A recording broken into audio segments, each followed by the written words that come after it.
Hello guys, अब राशि का युद्ध का बारी आ गया है। बेसब्री से इंतजार था जिसका, वही आज आ रहा है और आप सुनिए। चलिए हम लोग स्टार्ट करते हैं। नौ, प्लासी का युद्ध कब हुआ था और कहाँ हुआ था? 1757 ईस्वी में प्लासी का युद्ध हुआ था। इसमें आपका ब्रिटिश ईस्ट इंडिया कंपनी जो उसको विजयी प्राप्त हुआ। तो ईस्ट इंडिया कंपनी को प्लासी के युद्ध में विजयी प्राप्त होने के बाद भारत में ब्रिटिश शासन की शुरुआत हुई। जो ब्रिटिश शासन पहले नहीं था 1757 से प्लासी के युद्ध से पहले, तो ये तभी आपका जब प्लासी का युद्ध हुआ तो इसमें ब्रिटिश शासन का शुरुआत हो गया। उसके बाद 1759 में क्या हुआ था? 1759 में चीन सुराह की लड़ाई हुई। चीन सुराह, जिसको तत्कालीन बंगाल के नवाब मीर जाफर ने ईस्ट इंडिया कंपनी को हराने के लिए डच ईस्ट इंडिया कंपनी को आमंत्रित किया, लेकिन वे ईस्ट इंडिया कंपनी से हार गए थे पहले।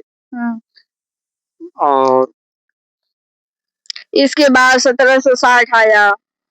1760 में वांडीवास की लड़ाई हुआ, जिसमें यह तीसरे कर्नाटक युद्ध के दौरान तमिलनाडु में वंदवासी किले पर कब्जा करने का फ्रांसीसियों का प्रयास था, लेकिन वह पूर्वी भारतीय संविधान सभा जो ईस्ट इंडिया कंपनी है द्वारा पराजित हुआ था। अच्छा, 1761 में क्या हुआ था ईस्ट इंडिया की कंपनी के द्वारा?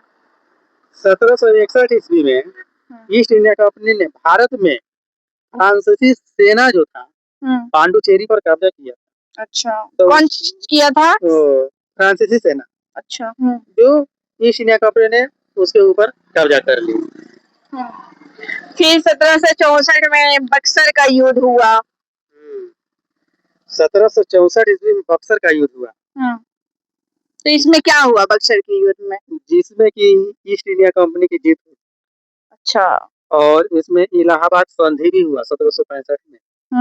इसी युद्ध के बाद तो इलाहाबाद संधि जब हुआ जो 1765 है, तो बक्सर के युद्ध की लड़ाई के बाद इलाहाबाद संधि 12 अगस्त 1765 को मुगल सम्राट शाह आलम द्वितीय शुजा उद दौला और ईस्ट इंडिया कंपनी के रॉबर्ट क्लाइव द्वारा इस पर हस्ताक्षर किए गए थे। अच्छा, हस्ताक्षर किए गए थे, जो कि अवध के शुजा उद दौला के साथ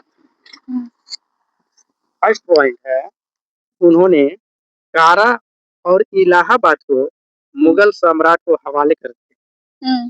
सेकेंड पॉइंट है, उन्हें युद्ध क्षतिपूर्ति के रूप में ईस्ट इंडिया कंपनी को 50 लाख रुपए का राशि भुगतान करने के लिए मजबूर किया गया। अच्छा, थर्ड पॉइंट है, उन्हें ईस्ट इंडिया कंपनी के साथ आक्रामक और रक्षात्मक गठबंधन पर हस्ताक्षर करने के लिए मजबूर किया गया।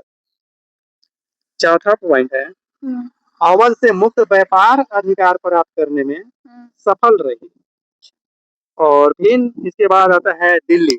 दिल्ली के शाह आलम द्वितीय के साथ संधि हुआ।